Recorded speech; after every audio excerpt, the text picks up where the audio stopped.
آپ سب کے پسند کرنے کا بہت شکریہ.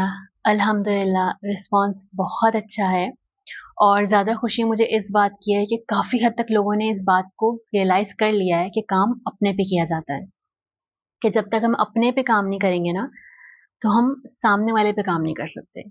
ہم اپنے آپ پہ آہستہ آہستہ آہستہ کام کرنا شروع کریں گے، سامنے والا خود بخود بدلنے پہ مجبور ہو جائے گا. اچھا، میرے پاس سوال بھی بڑے آتے ہیں.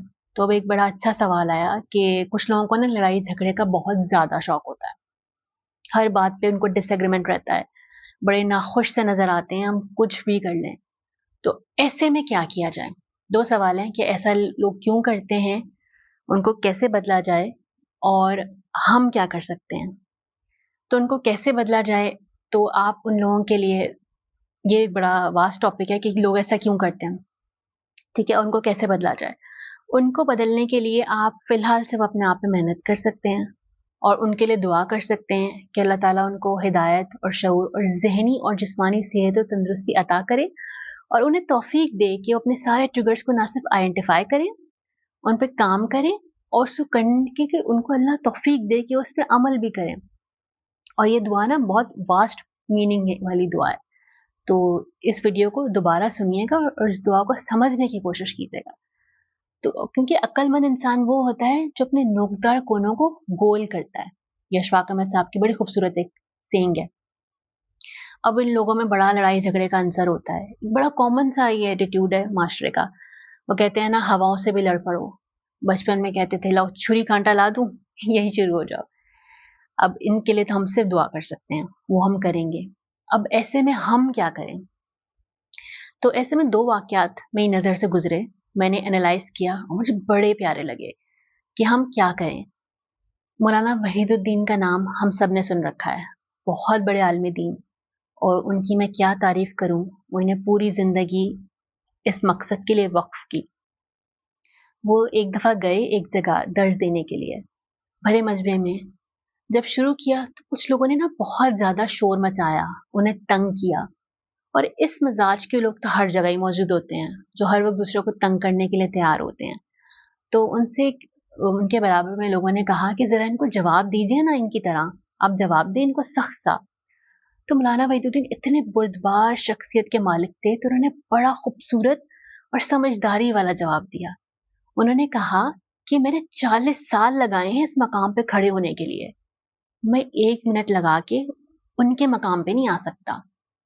انہوں نے آج سے اس بات کو درگزر کیا، بلکہ اس کا بڑا اچھا رسپانس دیا. اتنا کنٹرول تھا انہیں اپنے اوپر. اور آج دیکھیے مولانا وحید الدین کا نام تاریخ میں کہاں ہے، اور ان کے مخالفت کرنے والوں کا ہمیں معلوم بھی نہیں ہے. اسی طرح ایک دوسرا واقعہ، برٹنرڈ رسل was a very great philosopher and mathematician. ایک جگہ گئے لیکچر دینے کے لیے، ایک بندہ کھڑا ہوا کراؤڈ میں سے اور کہتا ہے یو ساؤنڈ لائک اے منکی. برٹنرڈ رسل نے بڑا خوبصورتلی اس کو رسپانس دیا، ریئیکٹ نہیں کیا، رسپانس دیا. میں نے کہا then you must be grateful that you having the privilege of talking to your ancestors. تمہیں تو خوش ہونا چاہیے کہ تمہیں اپنے پرکھوں سے بات کرنے کا موقع مل رہا ہے.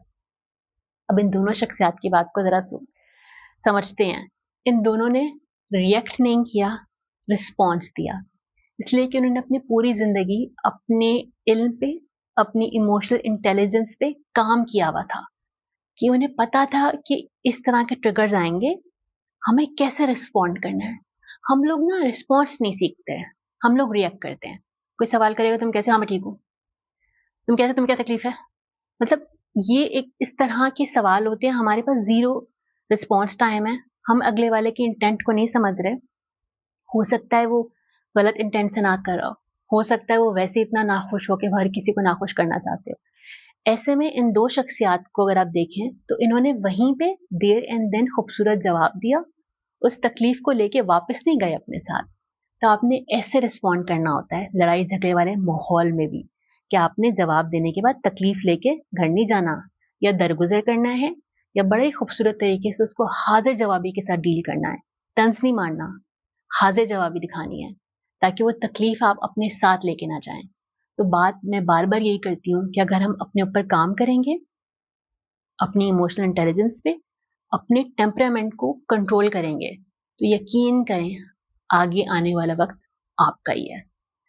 اللہ تعالیٰ ہم سب کو آسانیاں عطا فرمائے اور آسانیاں تقسیم کرنے کا شرف عطا فرمائے۔ السلام علیکم۔